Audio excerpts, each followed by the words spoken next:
자, 78회 이론을 설명하도록 하겠습니다. 기출문제 세무 2급이죠.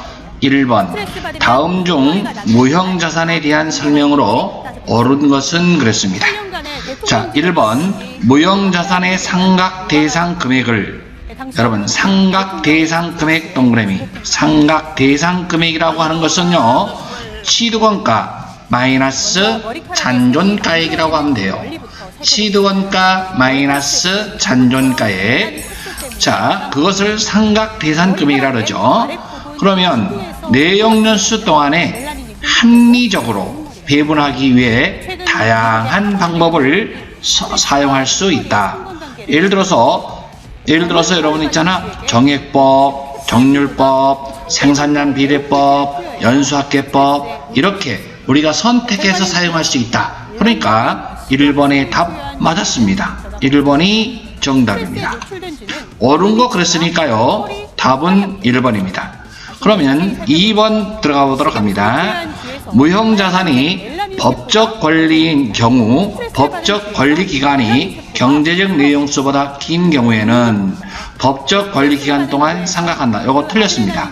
자, 여러분 경제적 내용연수와 법적 내용연수 중 짧은 기간 동안 상각한다. 이렇게 적어놓으세요. 둘 중에 비교해서 짧은 기간 동안 상각한다. 법적으로 이것은 내용연수가 20년이야 라고 정해졌다면 그거와 경제적 내용연수가 둘 중에 짧은 걸로 한다 이 말이죠. 알았나요? 둘 중에 짧은 것이 바로 무형자산의 상각 방법이다. 자, 이것은 이런 말은 참 오랜만에 처음 나온 것 같아요. 그래서 자, 2번 문제 같은 경우는 좀 어려운 내용일 수 있었어요. 자, 여러분 경제적 내용연수와 법적 내용연수 중 무슨 기간? 둘 중에 민, 짧은 기간 동안 상각한다. 그래서 2번이 틀렸고요. 3번 내부적으로 창출된 영업권의 경우, 내부적으로 창출된 영업권의 경우 그 금액을 합리적으로 추정할 수 있는 경우에는 무형자산으로 인식할 수 있다 그랬는데요. 내부적으로 창출된 영업권, 여러분 외부에서 우리 회사에 영업권이 있더라 그러면 다른 회사를 인수한 적이 있어서 그때가 영업권이 있는 거지, 이것은 권리금을 말하는 거예요. 내부적으로 자체적으로 평가해갖고 금액을 이렇게 써놓은 것은 권리금은 인정할 수 없다 이 말이야. 결론적으로 내부적으로 창출된 영업권은 무형자산이 될 수가 없다, 이렇게 이해해야 됩니다. 그래서 3번도 틀렸고, 연구 단계에서 발생한 지출은 모두 발생 즉시 비용으로 인식하고, 여기까지 맞아요. 개발 단계에서 발생한 지출은 모두 무형자산으로 인식한다. 틀렸어요. 개발 단계에서 지출한 것은요, 여러분 메모를 잠깐 해드릴까요? 메모를 잠깐 해드릴게요. 잠깐만. 여기에서 무형자산은 연구 단계와 개발 단계가 있습니다. 무슨 단계? 연구 단계.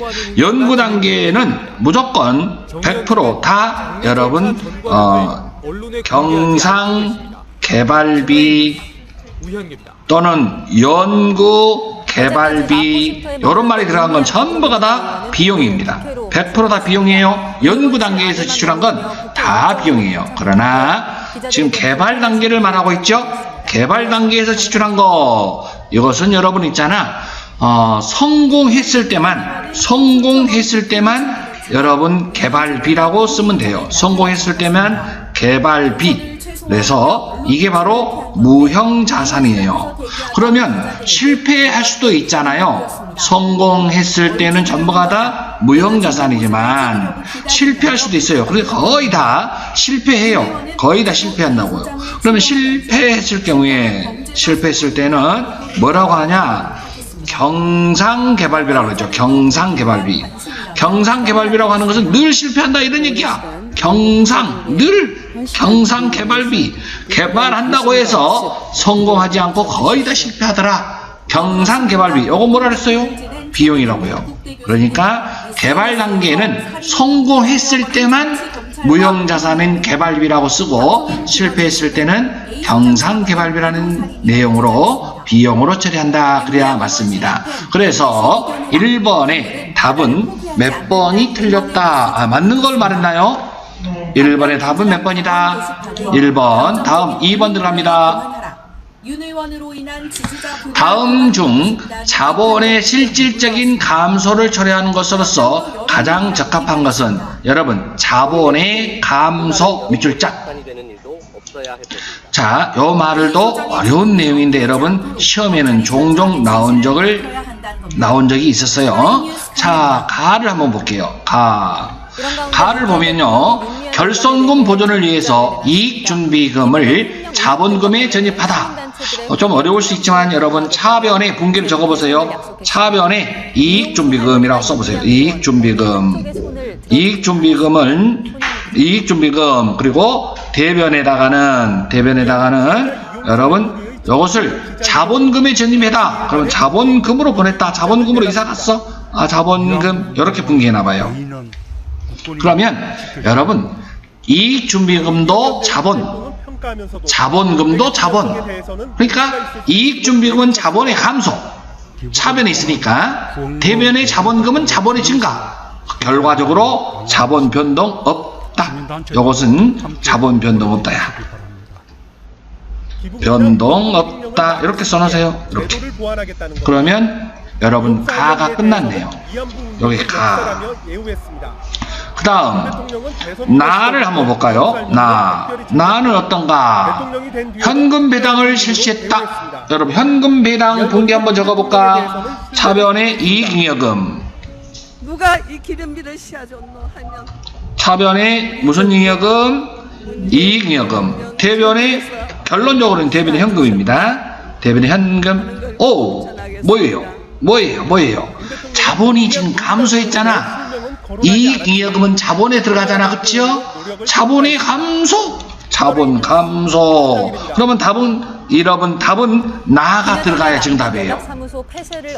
자본의 감소. 나가 여러분 자본의 감소 왔어요 여러분? 그 다음에 또 뭐가 있나요? 주식 배당을 실시했다. 다. 주식 배당 여러분 적어줄까요? 차변의 이익잉여금. 이익잉여금. 처음으로 북한과 연락이 두절됐습니다. 차변의 이익잉여금. 차변의 이익잉여금.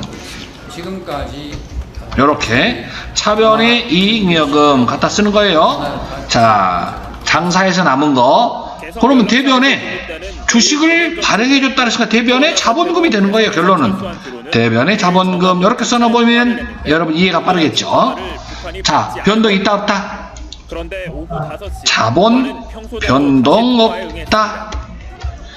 이렇게 어렵게 시험에 나오고 있습니다. 다도 자본의 변동 없어요. 그럼 라를 봅시다. 라는 무상증자를 실시했다. 여러분 무상증자는 대변에 주식을 발행했어요. 근데 재원이 뭐냐면 법정 자본금이에요. 법정. 그러니까 우리가 자본잉여금하고 여기다가 자본잉여금이라고 쓰세요. 자본잉여금을 이럴 때 무상주 쓸 때 쓰는 거예요. 어찌됐든 자본잉여금 대변에 주식 교부해줬으니까 증자해줬으니까 대변에 주식을 발행했으면 대변에 자본금이라고 쓰는 건 맞아요. 뭐야 이게? 날씨입니다. 오늘 경북 경산 라까지 자본 변동 없는데? 첫 폭염 경보가 발령됩니다. 그렇죠? 내일은 더 덥겠습니다. 자본 변동 낮 최고 기온은 서울 33도, 없다. 34도, 대구 35도. 그러면은 나만 답이네. 하나 더 있네요. 충청 이남 지방은 비가 자주 내리겠지만 그렇죠? 남부 지방은 폭염이 하나가 더 있습니다. 예측했습니다. 자본 변동 없다. 다음 아직까지 나 하나고요. 말을 가볼게요. 안녕하십니까, 스포츠 뉴스입니다. 요기 같은 자, 액면 5,000원짜리 주식을 4,000원에 취급하러 소각해버렸어요. 여러분 소각하다 동그라미. 그러면 태워버렸어요. 우리가 주식을 발행했을 때는 대변의 자본금이었죠. 주식을 소각해버렸다. 그러면 감소시키는 거예요. 자본을 감소시키는 거예요. 그러면 차변의 자본금이라고 씁니다. 차변의 자본금. 요게 금액이 5,000원짜리 액면 금액으로 쓰는 거예요. 그러면 대변인은 뭐라고 쓸까요? 대변인은 현금 얼마 주고 사왔어요? 4,000원 주고 사왔어요. 그러면 여러분 얼마 남아요? 갑자기 코로나가 등장하고 얼마 남냐고? 1,000원 남지? 요것을 바로 자본을 감자했죠? 하지만 마스크를 쓰며 코로나 자본을 감자했다. 감자. 자본을 감소시켰다 이 말이지. 그리고 차이난 이익이에요. 감자 차이라고 써요. 1,000원. 감자 차익은 자본의 증가죠.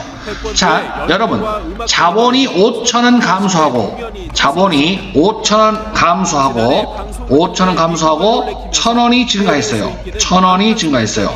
그럼 결과적으로 자본이 얼마가 감소합니까? 4,000원 감소라고 씁니다. 상당히 어려운 문제였어요. 그런데 이 문제는 여러분 있잖아. 가면 갈수록 여러분들 관심 가져야 합니다. 자본 파트. 그래서 답은 나와 마가 답입니다. 자, 답은 몇 번인가요? 2번. 이렇게 문제를 풀어나가시면 되겠습니다. 다음 3번 들어갑니다. 자본적 지출로 처리할 것을 수익적 지출로 잘못 회계 처리한 경우에 재무제표에 미치는 영향으로 옳지 않는 것은 그렇습니다. 자, 여러분, 자본적 지출 그러면 잠깐만, 자본적 지출이라 그러면 우리는 뭘 해야 하냐면, 자본적 지출 그러면 여러분들 동그라미 치고 자산이라고 적어봐요. 자산으로 처리할 것을 안 했어요. 그러면 자산이 줄어들겠지요? 자산 감소라고 써요. 자산으로 해야 될 자산 감소했어요. 그런데 이것을 어떻게 했다는 거예요? 수익적 지출 동그라미 비용으로 처리했다는 거예요. 그럼 비용 증가죠? 맞습니까? 자산이 감소됐고 비용이 증가됐어요. 여러분 생각해보세요. 비용이 늘어났어요. 그러면 이익은 당기순이익은 줄어들겠죠? 이익은 감소입니다. 이익이 감소되면 그 회사의 자본도 당연히 감소됩니다. 이렇게 보시면 되겠네요. 여기까지 따라왔나요? 자, 자산이 감소하고 비용이 증가하면, 비용이 증가한다 이 말은 결과적으로 여러분 이익이 감소한다. 그러면 자본도 감소된다. 이렇게 이해하시면 되겠습니다. 그러면 일단 답을 보도록 합니다. 당기순이익이 과소 계산된다. 이익이 감소 맞죠? 2번 현금 유출액에는 영향을 미치지 않는다. 현금 유출액에는 변화가 없어요. 돈 나간 건 똑같아요. 알았어요? 그래서 변동이 없습니다. 다음 자산이 자산이 감소된다. 맞죠? 여기까지 맞네요. 자본이 과대 계상된다. 여러분 자산과 자본은 방향이 같다라고 보면 돼요. 그래서 자본이 감소한다고 그랬죠. 그러므로 3번의 답은 몇 번이 된다? 4번이 되는 거예요. 다음 4번 들어가도 되겠습니까? 4번. 여러분 지금 상식선에서 풀어나가면 돼요. 알았나요? 자, 그러면 지금 매출 원가라는 공식을 우리는 알고 있어야 합니다. 자, 매출 원가 구하는 공식은요, 적어보세요. 기초 상품, 기초 재고액에다가 플러스, 기초에다가 플러스, 당기순 매입액이라고 적으세요. 당기순 매입액 마이너스 기말 재고액을 이렇게 하면 바로 이것이 매출 원가가 됩니다. 자, 무슨 원가를 구하라 했다고요? 매출 원가, 기초 불러요. 기초가 주어져 있죠? 기초가 얼마예요? 10만원. 단기 매입액 보니까 50만원에서 잠깐만 50만원에서 여러분 있잖아. 비고난을 보세요. 다 같이 비고난을 읽어볼래요? 도착지 시작.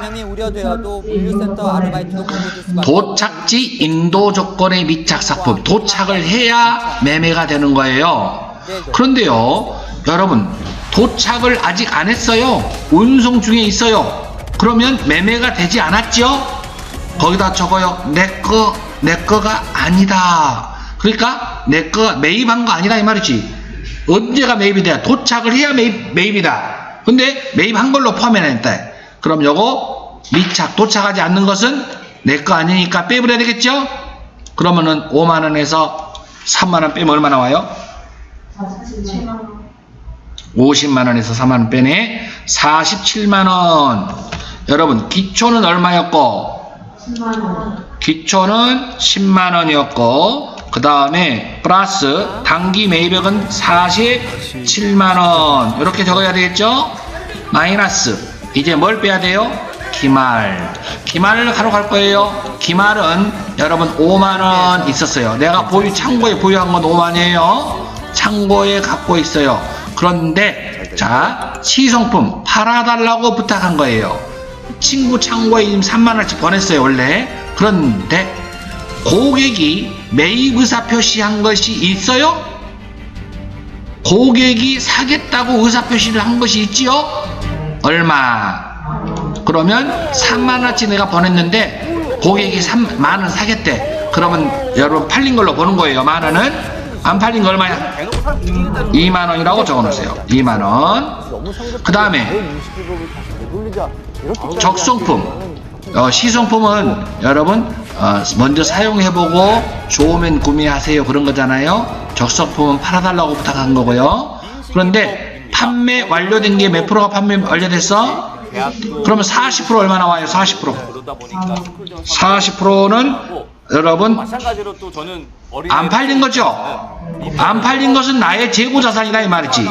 맞아요? 그럼 40%는 내 재고자산에 4만원 적어놓으세요.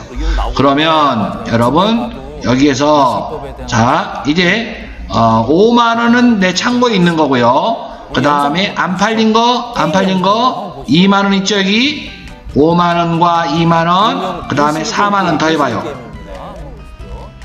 11만원 나오나? 11만원 맞습니까? 11만원. 그러면 여러분 기말상품 재고액은 11만원이라고 써보세요. 11만원. 그럼 매출원가가 얼마 나옵니까? 57만원에다가 57에다가 11을 빼면 46만원이 나온가요? 46만원 여러분 나왔나요? 46만원. 답은 몇 번? 4번. 다음 5번 들어갈 거예요. 다음 중 유동자산으로 분류할 수 없는 것은 사용에 제한이 없는 현금 및 현금성 자산. 사용에 제한이 없는 이 말은 담보 잡혀놓지 않았다는 거지 수시로 입출금이 자유롭다는 얘기예요. 동그라미 맞습니다. 정상적인 영업주기 내 이 말이 나오면 여러분 무조건 유동이다 라고 보시면 돼요. 정상적인 영업주기 내 이 말은 뭘로 봐라? 유동이라고 봐라. 왜 그러냐면 정상적인 영업주기 내라는 말을 잠깐 설명해 줄까? 자, 정상적인 영업주기 내 이 말은 현금을 투자해서 뭘 이제 구매를 할 거 아니에요? 상품을 구매했다고 합시다. 그러면은 이제 외상으로 팔았다고 해봐요. 외상 판매 구매해서 외상으로 팔았어요. 그러면 다시 현금으로 회수하는 기간이 바로 1년이 조금 넘는다 하더라도 요것은 전부가 다 유동으로 분류하자 이런 얘기예요. 요건 전부가 다 뭘로 보자고? 유동으로 보자 이런 얘기야. 이것을 바로 정상적인 영업 주기 이렇게라고 보시면 돼요. 정상적인 영업 주기.